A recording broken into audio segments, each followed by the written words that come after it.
are, however you may be listening. This is your Wednesday wrap-up. And, of course, we got Herb in the house. The chat already busy. Appreciate everybody coming in. Good morning. What's up? What's up? Good morning. Good morning. Yeah, we had a lot of exciting stuff in football, really, this last week, starting with the national championship. So, being a Bama fan, you don't really have a horse in the race here. But Indiana sure looked like they were unstoppable before this game. But Miami, you knew their defense was really good. Yes. So it was, you knew it was going to be a good game. It was a little more of a defensive struggle than I was thinking in that first half. Yeah, for sure. We're watching. And so it's 4 Alabama fans and an Auburn fan at my house watching the game. And we quickly discovered that we were rooting for Miami. And I think part of it being an SEC country, you're just rooting against the Big Ten because the bragging right, when the Big Ten wins, they don't talk trash to the ACC. They don't talk trash to Miami. They don't talk trash to the Big 12. They talk trash to the SEC. So it's like, see, look at that. I'm like, we weren't even in the game. What are we talking about? But no. But you know why? Yes, of course I know why. Because the SEC is like Cowboys fans. Nothing's going on, and you're out there like, we the bet. Like, calm down. Yeah. All right, but that's not fair either. That's not fair either because we could be sitting in our home doing nothing, and people still take shots at us. So let's call it both ways on that one. We are the villains of the college football world. Yeah, so well, it's because you're so vocal about we're the best, always the best. And it's like, okay, but you just compared us to Cowboys fans. It didn't take us 30 years to win something. Like, that's not fair. What are we talking about? Had you said any other team, but you compared the SEC to Cowboys fans, you're making it sound like 30 years. I'm comparing fan bases, not the production. I'm comparing fan bases. I thought we were cool, Bo. Bo started off just throwing haymakers at us this morning. Good grief. Needed stronger coffee? Yes, I need. You know what? We're going to switch cups. Here you go. Yeah, Here's another cup of coffee. Red Solo cup. I was thinking it was the Solo cup. Solo cups here also. Like I am. But no, I knew Miami's only shot at this one, was a good physical game. Yeah. Keep it low scoring. Indiana has been proven one of those teams, man. If they get up 10, they go up 20, and then they go up 30, and you just cannot let them get away from you. So kudos to Miami. And honestly, it was two contrasts, I guess, in team building. Miami went with the physical route because most teams, you see a lot of teams right now trying to stockpile big assets, right? How many, big name wide receivers and big name running backs? Miami had like 2 players. They had Fletcher, the running back. They had Tony, and then they had Beck, who you were like, which way is this going to go? True. They said, let's just build up our lines and be physical and try to win that game that way. And so, turning point in the game, I mean, you look at everything that happened, a block punt. What's up? Good morning, man. A block punt ends up being maybe the biggest play, right? And the margin of victory at this point. So, good game though. I was glad it wasn't a blowout or anything crazy like that. Even being low scoring, I enjoyed that game. And it looked like it might get out of hand in the first half. Yeah, there were times when they got up, and you're just like, okay, this is starting to, like, Miami either has to respond right now, or this is about to get, like, we can go do something else. Right. So it was nice to see Miami respond. They get it in the end zone. All of a sudden, it became a game again. And so then it became a fun watch.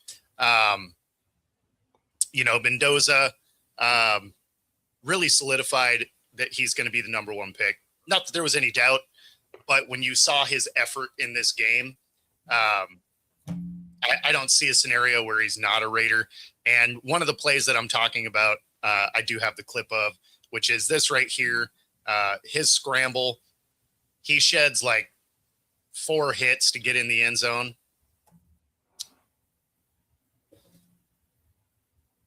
So super athletic play here. But more than anything, it was just the not giving up on the play, right? Yeah. Like he ended up taking out 2 players and 2 of his own players. Well, it was at the 4th and 5 play. Yeah. So, Yeah. Like he and the had, thing about that too is Mendoza. So we always talk about like running quarterbacks, right? Athletic quarterbacks. Yep. You know, Mendoza is essentially a pocket passer, oh, no but question. he's athletic enough to make you pay. And that's, I think you're kind of straying away from, oh, is this guy really a runner? Is a passer? And you need that guy in the middle who can make all the throws, but kind of like the championship game last year with Ohio State. Look, if I have to run, Yep. I can go out and get you some yards. But I was because the stat line wasn't great in this game. No. But when it came time to make a throw, it was like, oh, we need a first down on this play. I got you. You know, and you could just tell how in tune he was with his receivers, you know, the back shoulder throws, and they give them credit, came up with big catches at big time. Because the refs were letting them play out there. The ref said, I don't know what a pass it. You might have to tackle a guy to get a pass interference call. So I mean, I just need you to fight through it. They didn't know what a targeting call was because No, Mendoza got lit up a couple of times well after the play. Like well after he got rid of the ball, he caught a helmet to the chin. You're just like, I mean, I feel like in every league that one was targeting. Right. Like The surprising thing to that, because, you know, he handed it off and he was running over and doing like a little mock block, kind of like, hey, look, I'm just standing here. Like, this might be where the play goes. And he got lit up. And then you go watch it again. And I get it to where you don't have, you know, the play on the field that time. Maybe the ref's not watching, whatever, right? Yeah. But the booth is there for those reasons. Like, hey, we saw some targeting. And then second, I was shocked that a quarterback didn't get that protection. You know, any other position on the field, they don't care about. If that's a running back, they're like, hey, be better. But quarterbacks, they're like, hey, are you okay, buddy? Are you know what I mean? And that's not Mendoza. This is not me making fun of Mendoza. This is quarterbacks across the league. Oh, you know, no question. Except for maybe like Cam Newton was one of the last. All the rest of them, they're over there picking them up off the ground. You know, the refs wiping the blood. And that was just, and then you go back and look and I'm like, yeah, that's like if you looked up textbook targeting, like that's how they write it up, you know? So that was wild. But yes, I do think the refs let them play both ways. That's why I said the wide receivers had to play. I didn't think it was outside of the targeting stuff. The rest of it, you know, wide receivers were getting mugged out there. They were just they straight swallowed the whistle. Like they weren't calling anything. I'm not convinced they were actually even watching the game. I feel like it was just Stevie Wonder out there, and they're like, footsteps over here. That sounds like a first down. Like, yes, they really did. It was crazy. It was crazy. Yeah. Taking a different angle on this game is Carson Beck, and why I'm saying it's taking a different. It's really shifting away from the game here. It begs to question what is required for eligibility. And so his press conference, now this was his final game, so it doesn't matter now. But right. But it does raise some eyebrows moving forward. So this was before the game. He revealed that he doesn't have any classes and he graduated 2 years ago. Carson, I'm curious, did you have class yesterday? If so, what class? And I know there was a pep rally on campus. Just what has it been like being you as a student this week, particularly yesterday? No class. I graduated 2 years ago, so obviously I've been working towards other degrees now that I've gotten to Miami, but these programs take a little longer than just a year to finish. So obviously I'm not enrolling again next semester, so I will be done after this season. But man, it's been awesome for this university, for this fan base, for this city, especially to, you know, have the opportunity to play in Hard Rock. You can see it. I mean, we're walking out of the facility yesterday. There's a ton of fans, a ton of people, you know, everyone's screaming, yelling, cheering. So it's been an awesome, awesome opportunity for this team. And I know all of us are super excited about it. So, I mean, I never would have admitted that, Bo. You can't admit that, right? Like, you certainly don't add the I graduated 2 years ago, because that immediately goes like, hey, what kind of eligibility do we have here? What's happening, Chad? Yeah. What's up, bro? You know, if he would have been like, yeah, you know, I didn't have any classes this week and just dropped it there, people have been like, oh, okay, cool. Right. Because clearly we weren't doing research on that. We didn't care that much. No, exactly. And it's not like he was a bad student. He had like a 3.8 GPA or something, right? So, I mean, it's not like any of that is really a factor. But if you graduated 2 years ago, you don't have classes. He talked about having some he alluded to having some pretend classes that he doesn't Right. care about. So then you're looking at it as like, okay, at what point does that type of stuff have to get looked at? For sure. What's up, Red? Oh yeah, the I'm working towards other degrees. Yeah. Like, okay, that I can't name right now. Like, come on, man. Right. And then 2 years ago doesn't even just put you in Miami. That's like in Georgia's orbit as well. So what That's are the we? thing. Yeah. I mean, the one thing that NIL and stuff has definitely done is kind of remove the student part of the student athlete. And now they're almost just, you know, guns for hire, and we're just moving around, and we don't, because you can't tell me switching schools every year, your academics are all great anyway for some of these guys. So Well, that sure part, it is. If you've already graduated, you can bounce them around. yeah. So I mean, we had a guy, you know, came from Miami, then went to Alabama to Texas A&M, and I know he hasn't graduated. So I'm thinking, I guess it just doesn't matter. Just pick whatever. But back to his, you couldn't have tortured that information out of me. Like I said, and it's like his brain caught up in the middle. Oh, you know, but I'm still working towards other degrees, but I'm not enrolling next year. So you had one class. Is that what you're saying? You had one online class. Year. He's like next quarter. Like this is a wrap. Tomorrow, done, heading to the NFL. So I don't get it. Yeah, but you're right. We clearly have said now we don't care. I mean, over in college basketball, they had a guy that was in the G League who's joining a team in the middle of the year to come back. I mean, and Alabama has a guy who's suing to try to come back. He's like, I hate it up here. Can I go back? So it's like they don't care anymore. You know. Well, I mean, and they should. Just wild, wild now west. that you're paying players, right? It's a pro-am league at this point, right? It's just treat it as such. Like let's stop lying about it, and just do that. Is what it is, right? I If mean, we do that though, can we have some contracts? Like, can we not have? I'm gonna play part of this year and quit before the playoffs or the bowl game. Like, can we have a guy? Can we change? That's actually perfect because that's exactly where I was going from here. Oh, okay. Sorry.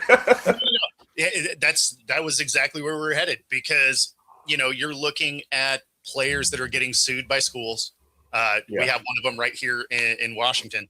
Is it's one thing if you were offered a contract and you hadn't signed it yet, right? But if you sign it, like the one in Washington is the most egregious one because he signed it and then 2 days later was trying to leave. So it's just like, okay, either honor your contract, and at least the schools are starting to get smart enough to add verbiage that says, hey, if you sign this, you can't hit the transfer portal. We won't put it in. So, and people are all mad about it, and I don't really understand that. You have to honor contracts everywhere else you go, or if you don't, you have to pay back whatever, right? Whatever, yeah. And so people act like, oh, the guy's going to be unhappy. It's like the guy wasn't unhappy to leave. He was just trying to get more money. So it's not like it was, I hate this school or anything like that. At the same time, you signed a contract, honor it or pay it back, which is fine. And then there's some verbiage in there that says they won't help you get in the transfer portal. There's nothing in there that says you can't withdraw from the school and just apply at the other school. Like if you have Wisconsin had a guy do that. Yeah, it requires some effort on the kid's part. But I mean, if you had a better competing offer, you're like, hey, you know what? I'll pay back. You don't have to help me get in the transfer portal. I withdraw from your school. And then you just go apply at the one that was giving you money. I bet you get accepted. Yes. So, I mean, people act like you're like, oh, the kids are hamstrung. They have to stay. And it's like, no, they don't. You just have to pay the money back because, yeah. Can I say that the people arguing for the, hey, yes, he signed a contract, but he shouldn't have to honor it. You people are wild. Like, I want to know how your regular life goes. Are you the people real. that get up to the altar and like, I do, and then a week later, like, I really didn't. I'm good. I'm out of here. Like, if you sign, somebody's supposed to come to the house and do work, and you guys have a contract, and they just don't show up, are you just good with it? Like, what are we saying here when we're saying you signed a contract, but he should still be able to get out of it? So I didn't mind if they were going to get paid if they'd had some kind of rules or regulations, some kind of salary cap, something going on to regulate what's going on. But right now, a guy enters the transfer portal and everyone just throws the most money at him. And I know you say, oh, is it like NFL? No, because then the guy can leave whenever he wants, right? There's been multiple instances of guys stop playing in, September, October, and like, hey, I'm going to go into the transfer portal, which doesn't open for like 4 more months. Yeah. So that doesn't make sense to me. Guys sit out bowl games now. Guys sit out playoff games, which is wild to me. So, well, the other thing that the other question that was posed to me on another show a couple days ago was, you have other shows? I know, it's crazy. It's crazy. Why should we care, right? And that not only are you setting a bad precedent as far as like teaching these kids about real life if you don't hold them to their contracts, the other thing is because college football has become pro sports, right? A bad season can get you fired. Right. Now, you have a quarterback, arguably the most important position on your football team, under contract. You know what you aren't looking for anymore? Is a quarterback. Quarterback. Right? Yep. So you can have a kid come in and ruin a program because he's just like, oh, just kidding, I want to get out of here. And now you've missed out on every other, we'll call him free agent, that's available. So now what? You're just going to go into this season with no quarterback because this guy decided that, oh, after the fact, I don't want to honor my contract. So that's why it matters, right? Like, you're setting a bad precedent in so many different ways. And then you're also setting the kids up for failure in the future because there's no other platform that works out. Like, you full on get sued if you do this to any other company once you're like a full on adult out in the world. Right. I always try to use the NFL as an example, but now it's like 90% of these kids aren't going, so they don't care, about the NFL model. But like you said, everywhere else, like, hey, sign a contract, I'm on this. And if you're not making the NFL, are you thinking you're going to the real world and you're like, oh, I'll just quit my job every year and find a new one? Well, guess what? It's a little bit tougher there because I know there's headhunters out there, but there isn't a, hey, I'm going to quit my job and enter the job transfer portal and everybody's just going to come out there. I mean, good luck with that, especially if you've only been there a year. The rest of these companies are not looking for a guy. Oh, let's look at Herb's resume. He's been on one company for this year, quit in October. So he hasn't worked for 2 months. He's just been waiting to sign with a new company. Yeah, let's get this guy. Like, these are not how these things happen, Yeah. And we know most of y'all, we see what you guys post. We know you're not saving the money that you're getting from college. So right. Good luck with that going forward. So it's just it's bad all the way around. Yeah. So and it's a bad look. So this is the part of the portal that people don't talk about very much at all. There are well over 1,000 players in the portal that don't get picked up. Yep. Now, just because you're in the portal doesn't mean you have to leave your team either. But if you're a coach and you got a kid that's trying to leave, by and large, you can be like, yeah, cool. Deuces. Let me open up a roster spot. So, a bunch of these kids will find their way out of football doing these types of things. Some of them will stay in the transfer portal, and then they will also apply at other schools, right? Yeah. So they're not just necessarily sitting back. And I think the ones that do that are the ones that realize they're not getting picked up. So they may still keep hoping that someone sees them in the transfer portal, but then they'll go apply somewhere else, or they'll go back to their current coach and be like, hey, so funny thing, I thought there was a market, but there's not, Yes. So, I should have listened to my uncle's what's up, nephew's cousin's brother who told me that I was great. So right. That's the other thing these guys lose is every time you go to a new team, you're starting over. I understand some of y'all are great and you will be at the top of the depth chart. No Some of question. you guys are just okay, and they're hoping on your potential, and then they get you there, and they're like, "Oh, we actually did have a better player than you." So, Yep. the problem with the transfer portal has always been like we'll follow Hayes Fawcett, right? And he's posting all of them. Well, if you've got 2 or 3,000 people in there, and his page has like 20, 30 posts a day, that's a lot of people who aren't even being talked about. And we Exactly. just kind of sweep those stories under the rug. So we'll talk about, oh, Mendoza, he transferred here, he won a title. Okay, what about like the other 10 guys right behind him who were in the transfer portal that didn't do anything? And that's the problem. Everybody sees the huge stories, the big money. That's not all y'all.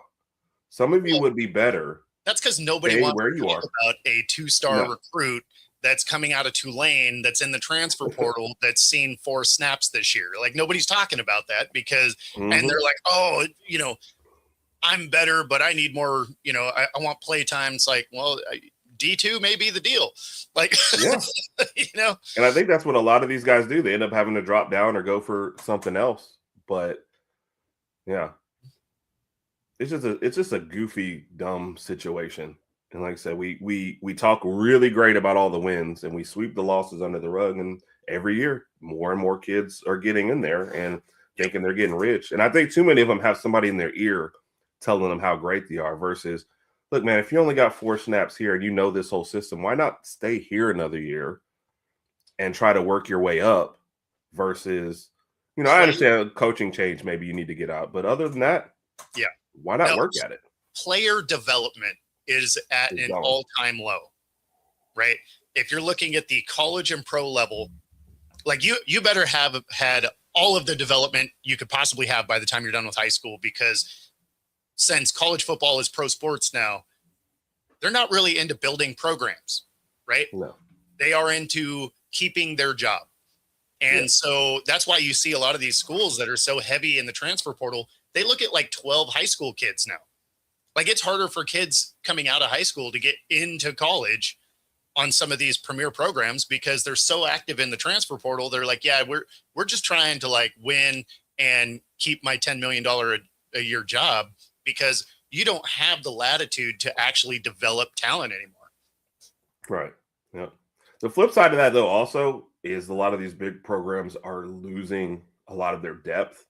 So if Yes. you are one of, like, let's say your incoming class is 15, you're going to have 2 to 3 of your premier freshmen who get playing time right away, which is the other balance to this transfer portal thing. That class of 15 that you have coming in, you have to identify like the 3 to 5 most important, and you have to somehow get them onto the field in the first year, and just so you can keep them from going to the transfer portal next year. So, Yep. which is wild to me. A kid will take the NIL money, come in as a freshman, say, if I don't play as a freshman, I'm gone sophomore year. And I'm thinking, now Alabama's had a couple where, the running backs haven't gotten much. And I think that's maybe the one position where guys are like, running back and quarterback. Guys are like, you know what, if I don't get a whole lot, running back, I don't get a whole lot of bumps and bruises first year, that's fine. And quarterback, let me learn the game. But all the other positions, you don't get them on the field, they're like, I didn't get enough snaps as a freshman, I'm out. Where it used to be, you came in as a freshman and didn't expect anything. Now they're perfectly content to take the money for 1 year and then head on to somewhere else and see if they get, And now, because you haven't played much that first year, whoever picks you up is like, well, we watched your high school tape from a year ago. Exactly. We're gonna sign you based on that, which makes no sense to me either. But okay. Well, yeah. I mean, when you think back, even just a decade ago, it was always a big deal when an announcer was like, "Oh, we have a true freshman out here on the Yeah. field," right? Like that was something surprising, like because Yeah. a true freshman very rarely got much playing time. Yep. So But now you have to get them out there. If you don't, I'm telling you, we had one of our best corners on the field in the first game. Thought it was way too soon. He got burned for a big play, but you're like, if we don't do something, these guys are already, some of these guys can check out in October. Oh man, it's been a rough year. I'm gone. That's amazing. especially now, because they made it that you can redshirt with 9 games. Mm-hmm. That is wild to me. You played a whole year. Yes. What is it about like the last 3 games that you're like, that's too many? No, 10? No, that's too many, especially with as many cupcake games that are built into people's schedules. The redshirt thing doesn't make any sense, because now you've essentially made it so that you can have guys out there for 6+ years, like a Carson Beck, and you could redshirt having put up tons of stats, really. Yeah. Yeah, because 9 + 9 doesn't count playoffs. So I play 9. I sit 3 of my regular season games. Yeah. Maybe I sit the 3 worst, whatever, and then that doesn't count as a whole year. You're gonna have like 1,000-yard receiver, red shirting. That's my point, right? Like you could have some monster stats, sit those 3 games, you redshirt, you're still available for the playoffs because we've already seen that the college football playoffs and the NCAA are not the same things.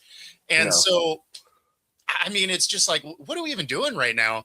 I mean, is this all I can figure that there is specifically for the schools to get more NIL money? Yeah. Because then your stars, especially if they're like a fringe star that may not be quite good enough to get to the NFL, but can hang out in college sports for 5-6 years, because apparently eligibility is this kind of fungible thing, is you I guess you just redshirt for a couple of years, you get your eligibility, and you can just keep that NIL money coming forever, really. I mean, you could have a PhD by the time you finally run out of eligibility. Yeah. Although, I mean, if you're like Beck, you're not taking classes, you can't. I guess you won't get that PhD. So. Well, so then there's the other question, right? Like, what is the class requirements to stay on a football team? Because apparently I don't know now. Like, I thought you had to be like a full-time student kind of thing. Right. Apparently that's not the case. So, like, how many classes are you even required to have?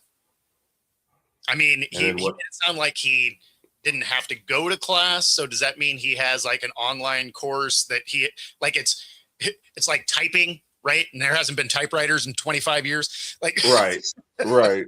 No, there's definitely a compliance officer somewhere who signed him up for whatever the barest of bare minimums was, and probably signed up somebody that would take the classes for him, since he clearly does not care about whatever it was.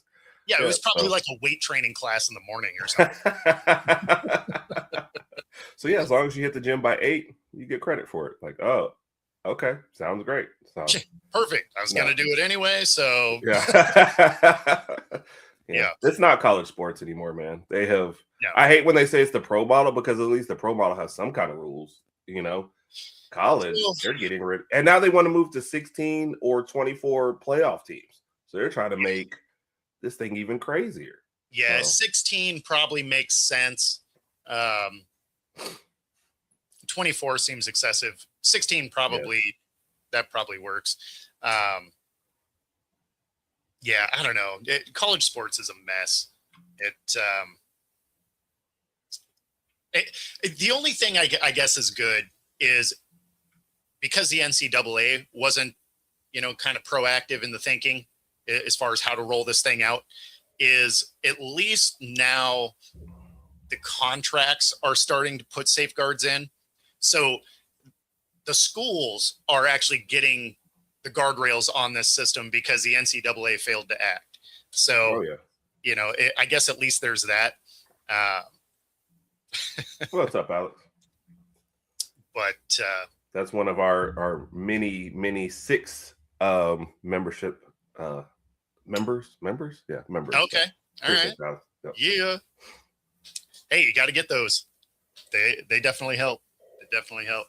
That being said, that does get us to the halfway point. We got to say goodbye to our radio audience. So if you're listening on 97.3 ICU Radio, be sure to hang out for some smooth jazz headed your way coming up next. Otherwise, switch on over to our YouTube channel at Football-Talk. Catch the second half of the show. We're going to talk a little NFL here as we have exhausted the college ranks, and their season is over. Bye, guys. Bye. I miss you already. Oh, man. So, we go through the divisional round, and, we might as well kick this thing off with probably the game that has the most controversy, plus just has a lot of weird around it in general. And that would be the Bills and the Broncos.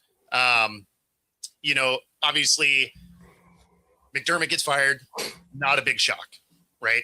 You can't have all of the excuses for your inability to make it through the playoffs come down to, oh, Mahomes is in the way and Burrow's in the way and Lamar's in the way. Well, none of those guys made the playoffs, right? So so you have that end of it. There's no more excuses for Josh Allen and the coach, right? Right. So you can't blame it on that anymore. Obviously, the coach gets fired. You look at the Broncos side, they win and lose all at the same time. Yeah, right? That's wild. Bo Nix breaks his ankle on the third to last play of the game.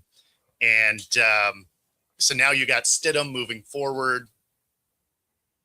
Man. The Broncos aren't going to get past the Pats. No.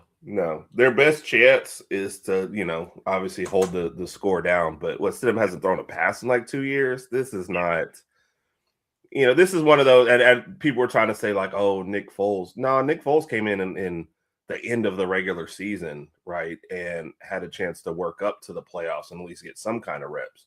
You can't throw the guy in one game before the Super Bowl and think that this is going to – and on an offense that wasn't, like spectacular to begin with. Like Bo Nix scrambled around and made that work at times, but I don't expect the same thing from Stidham. But that was just a wild game all over. Back to the McDermott firing.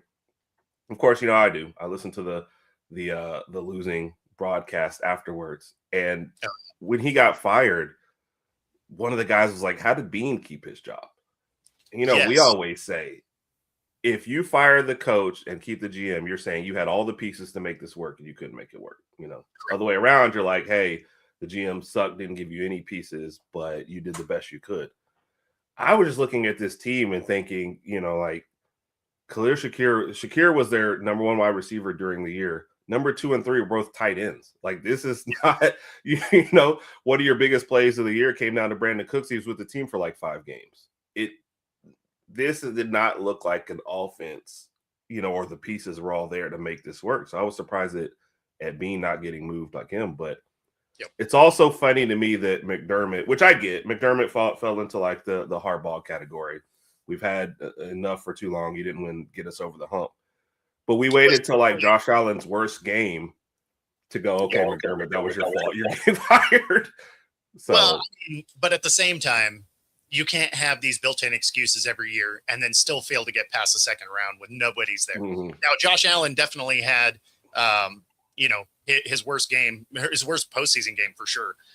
But at the same time, and this is why I agree that the GM should be let go, because this team is so Josh Allen centric that although they had the number 1 rushing attack, soon as Josh Allen isn't perfect, that team falls apart.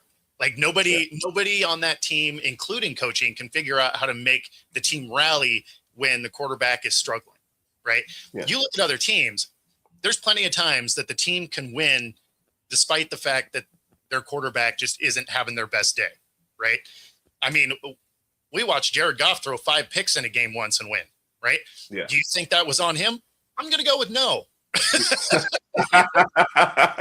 So, I mean, there's plenty of times where teams can pick it up, but when you look at the Bills, every single time that Josh Allen struggles, the team just completely collapses. They lose the game every time.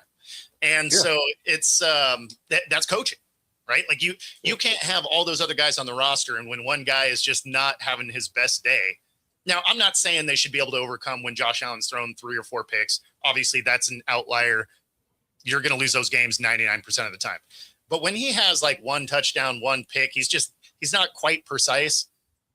But then all of a sudden your running game evaporates and your defense can't stop anybody. Well, that's not on Josh Allen. That's coaching. Mm-hmm. And so it's not a big shock that, again, the team just completely falls apart as soon as Josh Allen isn't Superman. Now the GM should have been fired too. Yeah. So it does make you wonder for like with the Steelers, Baltimore, and Buffalo, was there a mandate, spoken or unspoken going into these games? Hey, win or go home. Like, that's all I'm saying. So it does make me wonder that just a little bit. I also do think what you said there because people are human, I Mhm. think like ownership is reading some of this stuff, and Buffalo's like, hey, look, all the guys that usually stop us are gone. Yep. This has to be the year. And then when it's not the year, you're like, okay, we definitely have to go another direction. So Yeah, I you mean, can kind of see. of course, they all watch this show. Yeah. I feel like they do, Bo. Like you're a celebrity to me, so I feel like you guys got together on the yacht before the game, and Yes. they were just like, Yeah, the I biggest had- question is it going to be they your had yacht already or their taken yacht? off. They'd already taken off, so I had to land on it with my helicopter. No, see, there you go. These stories make sense to me. So there is But- one other element in this game that we have to go over because people are losing their minds about it, and it's hilarious because they shouldn't be. This play was not only called correctly, it is literally the letter of the rule. So this is that interception, and I don't know why people are so crazy about this, but here we go. Does he have a case? That's the question, Gene. No, I don't think he does, Jim. I just don't think Cooks really has firm possession of the football when both players hit the ground. Quite honestly, I think by the time they both get down there and you're defining firm possession, I think it's on McMillan. I mean, he's got it up top, but I thought he lost it as he was falling toward the ground there, which wouldn't put him down by contact. And that was slow-mo. Here's real speed.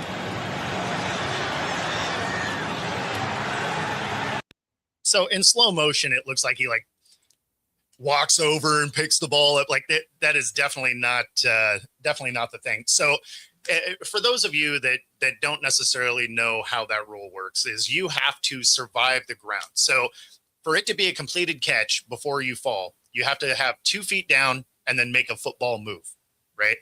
And in this case, he's already going to the ground. So you have to survive the ground. And the people that are like, oh, he should have been down by contact. Well, he hadn't survived the ground. So if you take your defender out of the picture here and he loses the ball at the exact same point, that's an incomplete pass. Right. Because you have to survive the ground, come to a stop, still have possession of the ball. So because the defender's involved here, excuse me, the ball doesn't touch the ground, defender comes away with it. That's why it's an interception. If they would have both came to rest Right. holding onto the ball, And that would have still been a fighting over, simultaneous yeah. catch. Then the receiver is awarded that ball. They're down by contact. So that is the 3 ways that this play could have gone down. It's an interception. This is 100% called correctly on the field. Yeah. I think that they and again, Cooks has been with the team for 5 games, excuse me. If you want, your biggest play of the game to come down to somebody, like you just need somebody who's a little more physical and fighting for that one and bringing it in, because that's a game winner right there. So Yes. I know it's a tough play for Cooks, but we can't look at the whole thing. Oh, well, that was it. Because even the guy in the booth and bang bang, when I'm looked at it live, I thought interception. My favorite part is the people who are slowing it down and doing screen grabs. Because somebody showed, and I wish I had remembered the game. I think it was the Bears game. They showed a screen grab of a Bears game where the guy has the ball on the ground and said, if I show you this screen grab, you think it was a catch. And then you actually watch it live and the guy dropped it as soon as he hit the ground, So you can't go in these little slow motion. It's funny because, in fact, Does he have a case? That's so a lot of people are pausing it. Let's see, where is it? A lot of people are pausing it right. So it looks like he's just standing over him to pick up the ball, right? Right. We're pausing it here and stuff. And you're like, guys, that's not how things work. Right. Right? Because then once you get over here and you watch this thing slow-mo. Here's real speed. we're no longer talking about a slow motion. I walked over and picked the ball out of his hand. That was literally the act of going to the ground. He didn't maintain possession of the ball. And then, people were complaining. They're like, well, look at Devontae Adams. He was down by contact. And they're cropping the video so that it's him falling to the ground. They're completely neglecting the half a second prior to that, where he lands on both feet and turns into the defender, which is a football move. So then as he gets tackled, his knee hits, down by contact. Both of those calls were absolutely correct on the field. Right. No, I think you put it perfectly. Had he lost the ball there with no defender, we would have said no catch too. No, of I course. think, Of course. yeah. And look, to his credit, the Bills broadcast I was watching, he said he thought it was called correctly too. He wasn't blaming the game on that, and trying to break it down to that one play and saying you lost the game. You also had 5 turnovers. So, Correct. I mean, are we saying and take that one out? You had 4 turnovers. Okay. If you're saying that, like, that was the one. And I know, like I said, Josh Allen has to be Josh Allen, but you fumbled before and after halftime to give the other team 6 points in a game you lost by 3 in overtime. Like, there has to be other things versus let's blame this one play, let's blame the refs and think everything's fine, because everything wasn't fine. So yeah, I mean, I'm not a fan of blaming the refs. Now, I will complain about refs. I will absolutely be like, hey, these calls were atrocious, like, can't happen, all of that, 100%. At the same time, I'm not going to credit a loss to the refs. No. You have 60 minutes of football that you could execute and take their bad call out of the mix. So probably the best example of this is there's a lot of the Seattle fan base that blames the refs for the Seahawks loss in Super Bowl XL with the Steelers, right? Because the officiating was absolutely garbage. In fact, one of them, after they retired, even apologized to a degree about how bad that game was officiated. I still don't credit that loss on the bad calls. And there were some horrible calls in that game. I credit to the fact that the Seahawks dropped 5 first down balls on 3rd down. Yeah. If you catch 2 of those, you win that game. It was a low-scoring game because they were all for first downs. They were all going to be in scoring range. So you got to execute. If you, as a team, execute so poorly that a call loses you the game, you didn't play good enough. Right. Plain and simple. Whether you're on the winning side of it or the losing side of it, you have to go win the game. You can't let the refs dictate what happens. Yeah. No, we have our version of that. It was at Tennessee, I want to say like 2021, 15 flags against us, including a pass interference call that was flagged when our defender was at midfield with the ball after intercepting it, right?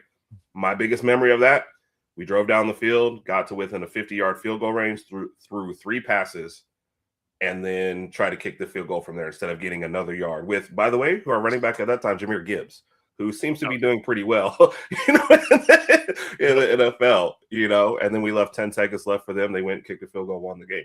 That's the part of it I remember. I was like, anybody who wants to complain about the refs, you're letting your team off the hook. And you're saying, hey, you guys did everything perfectly. It's their fault. When it's not, and I feel like the teams that do that don't get better because you're just like, well, there's nothing for us to work on. We were just perfectly fine. Yeah, I mean, if you went out and really executed and dominated, and then you had some atrocious call cost you, I have no problem with that complaint, right? Right, like the Saints and their like little non-pass interference at the end, and you're like, okay, yeah, like I could see, I can see it in that instance. That is extraordinarily rare. That you don't look back at the rest of the game and be like, well, if we don't turn the ball over here, or if we actually just like complete this pass and we can keep this drive going, those are the kinds of things. It's like, there's plenty of other elements that are in your control that you could have done that takes that one call out. Yeah. So, sure. No, I agree. Put more pressure on yourself to win the game than you do for anybody else. Oh, for sure. For sure. We did have a funny soundbite from McVay ahead of the Bears game. Obviously, that game was actually became a pretty fun watch overall. But so here we go. It was actually kind of a funny soundbite. LaFleur, obviously big in Green Bay, and Mike being on your staff, close with Matt. He's played Johnson 3 times this year. Yeah. What would you guess? No, you know what? We watch the tape, we do our work, and Matt is a very close friend of mine. Little, inside dealing there. Yep. But they get it done. That game was honestly, that game was a little closer than I thought it would be. Yeah. Yeah. I thought the Rams, I mean, despite the weather, I thought the Rams would still, I thought they would come ahead in that one. But yeah, it having to depend on last plays, and I thought they'd score a little bit more, even despite, like I said, the weather. So that was an interesting one. I mean, if you're the Bears, yeah, I understand maybe frustration, but you're still ahead of schedule to me with what the expectation. So I think you still have to look up for this season. And then, man, what I say, shout out to the NFC West for actually playing well in the postseason. I say actually because of, what the NFC North did, last year. It fell flat. Were they all flamed out? Yes. You know what I mean? Yeah. Just, it's nice to see your regular season success spill over, and you get a part 3 this weekend. But no, I think that little comment just kind of tells you at this time of year, any advantage you can get, you have to take it, right? Like, you got to win these games. Absolutely. And of course, obviously, they move on to the championship game to face the Seahawks. On the other side, you have the Patriots and the Broncos. So this was Vrabel ahead of that game. And it's a good thing he worded it this way, because it became very, very accurate, because perfection was not on the table. The strength of the Texans defense, I've heard some of the pundits, former players say the Patriots almost have to be perfect on Sunday. Is there pressure on your guys to be perfect in terms of not turning the ball over? No, man, we want to try to be as precise as possible. We haven't talked one time about being perfect since I've been here. We're aiming for success and not perfection. Nobody's going to be perfect. We're going to need to be precise. We know how critical taking care of the football is in every game, especially against a team that's plus 16 in the turnover margin. But I've never once said that we have to be perfect at anything. And it's a good thing, because they were far from it. Neither team was perfect in that game. There were a lot of turnovers. That was a really ugly game just overall. But the Pats do come away with the win there. Kind of thought they would. They just seem to be the more balanced team. And then CJ Stroud. Oh, my goodness. Horrendous through both games of the playoffs. Like, really just terrible. Yeah. You would think not if you just looked at scores because of how lopsided the Pittsburgh game was. But the Texans defense still came to play, but they're over there getting water, and CJ Stroud's over there. The one he threw, what was it, like right before halftime, where he threw that interception, like running out to the flat. I was like, it's like a 2-yard pass, man. You could have just run for the couple yards or thrown it away. Like you threw a 0 outcome interception. Like there was no positives that were coming from that play. And you still managed to throw an interception. That guy, if I remember, if I'm thinking of the play you're talking about, if that guy doesn't catch it, the guy behind him would have. Yeah. Like there were 2 defenders before his receiver even would have had a shot. Yeah. I think that's 2 different ones, but yes, I know which one you're talking about also. Yeah. That was the one in the middle. Yeah, that was the one in the middle. Yeah. No, but I mean, isn't it bad that you have enough, to where you could choose from terrible interception? Are you talking about terrible interception number 2? No. I'm talking about terrible interception number 3. Oh, okay. I got you. It was just, because the Texans defense, and you might look at the score, oh, they scored 20. Okay, the Texans defense came to play. They didn't need great quarterback play, but middling quarterback play would have at least made this game closer. I'm not saying they would have won, but Pats I still put in that other category, way ahead of schedule. I think they would have. If you would have had a quarterback that just took care of the ball, right. I think the defense for the Texans was playing good enough that it probably would have been the difference. Like if their offense could have just not hurt the team, they probably could have came out of that game with a win.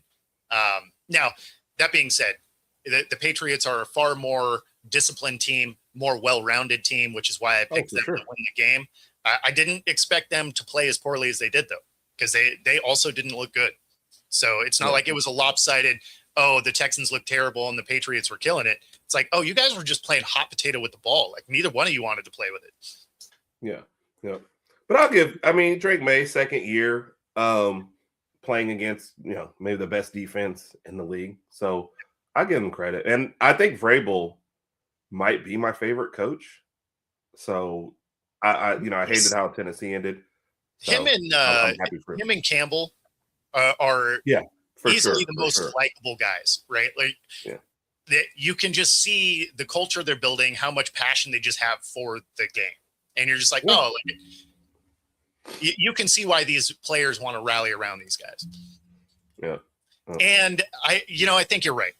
And this isn't a Patriots issue. I said before we even got this far that whoever won the NFC was going to win the Super Bowl, because every team on the AFC side is heavily flawed. Like none of them seem to have good consistency. And when you were looking at teams from the NFC, they were far more balanced, right? When you looked at the Rams, they have the number one offense and a top 10 defense. You look at Seattle, they had the number one defense and a top 5 offense. You looked at the 49ers, they had the second best offense, and their defense wasn't great, but it was good enough. They were finding ways to win. I mean, you don't accidentally get to 13 wins, right? So when you're looking at those types of things, I didn't see anything on the AFC side that was like, oh yeah, this is a good matchup. I would bet that this NFC Championship game is probably going to be better than the Super Bowl, regardless of who wins, whether it's Seattle or the Rams. Whoever wins that NFC Championship game is probably your Super Bowl champ. I don't know that they do. The thing there, Jay, is the Rams have a funny way of hanging on at the end. Yeah. Right. Like they may not necessarily like just beat people up, but they find a way to maintain that lead right at the end or get that comeback victory. I mean, when they went and beat the Panthers, that was his 50th comeback of his career. Yeah. So, I mean, as much as you say, give the shout out to the Lions, we're also going to throw some shade right now because he has that many comeback wins because none of those Lions teams could stop anyone, right? So he had a lot of comeback wins with Detroit. So the good version of the Bears. They are a better version of the Bears. Yeah, because they don't take so long to get going on offense.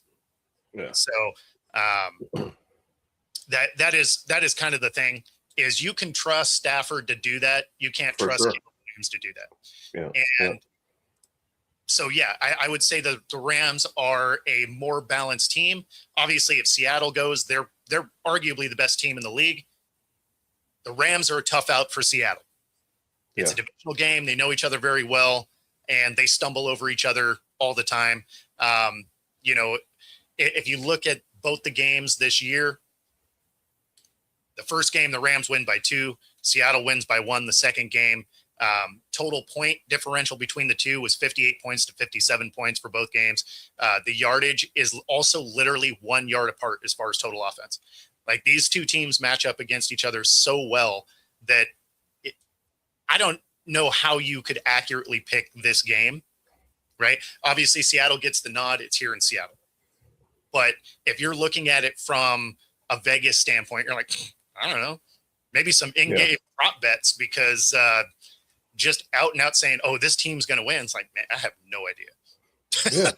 And you had, like you said, 2 close games, 1 low scoring, 1 high scoring, 1, kind of big comeback with Seattle in the second game. Crazy plays, one of the craziest 2-point conversion plays ever.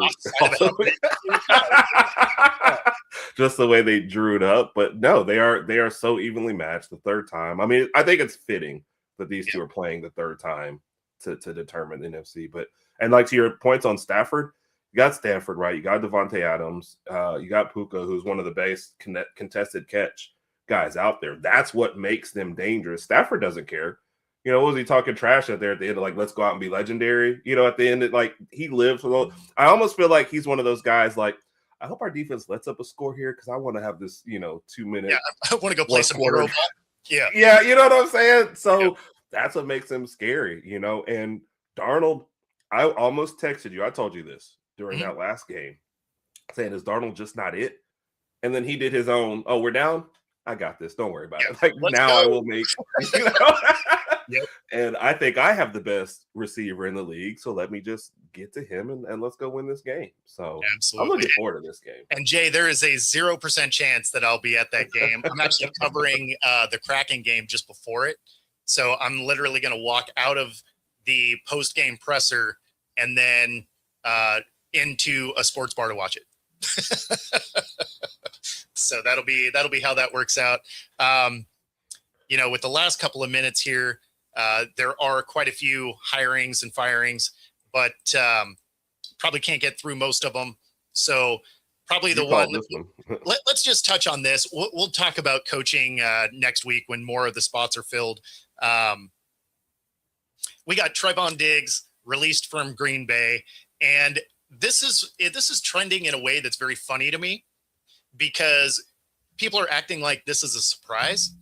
They brought him in because they had injuries on the back end, not because they necessarily wanted Trevon Diggs. One thing, if you watched his time with the Cowboys, he is a risk reward guy. He is out of position a lot. And so what kept him kind of on the team is the fact that he would get turnovers because he would break on balls and whatever. But he got burned a lot too because he's not particularly great in coverage. So if you go back and watch a lot of film, there's tons of times where he's barely even in the frame. He's been so torched. So for him to get let go here, you know, again, they were just kind of filling a hole because they were a playoff team. But his production on the turnover side went away, but he's still bad in coverage. I mean, one thing to really kind of lock in your mind here is even the year that he was getting all those turnovers, he wasn't anywhere in the conversation for Defensive Player of the Year. Right. No, we talked about it. And people have heard this story a million times from me now, but I'm still 1,000,001. Him versus Mac Jones. I think he got a pick six on one play. The very next play, Mac Jones throws a touchdown over the top of him. I mean, that was the Diggs experience. Like when you have a corner and you get the pick six, everyone plus it up. They were great. We don't always show when we show the other side. We go, oh, Devontae Adams scored a touchdown on this long play, but they don't go on Trevon Diggs. But we all, even Bama fans who might love him, knew the same thing. Like he was boom or bust. He was like, I want a touchdown scored on the next play. And they're like, oh, you mean you're going to score one? He was like, no. I just want a touchdown on the next play. Period. I bet the over. What it is. So however it happens, whichever way it goes, something exciting next play. I could take it to the house or it could be behind me. I don't know. Yep. And then you kind of put in the Diggs part of it and the little bit of attitude. And it's kind of like, all right, are we going to put up with that for a guy? We will put up with your attitude the better player you are. Exactly. If you start to slip. You've been banged up the last 2 years. Yep. You know, the results were either A+ or F+, you know. Pretty much. We're not going to put up with as much. So, yeah. No, it's I don't even think the Raiders pick him up, honestly. I really don't. I don't think it's going to be a bad team. Yeah. Like he'll probably play somewhere next year, but it's going to be for the Jets or the Browns or, you know, some garbage team. That'll be the thing. So sorry for the strays for Jets and Browns fans. I think they already know. They are probably aware that their teams are not good. Yes. That being said, that does get us to the top of the hour. If you've been watching along with us, be sure to like and subscribe. Helps us bring our content to you. Otherwise, we're going to get out of here. Stay tuned on my channel. Coming up next, we got Coast to Coast. And other than that, we'll see you all next week, or I'll see you in about a minute and a half. Take it easy, everybody.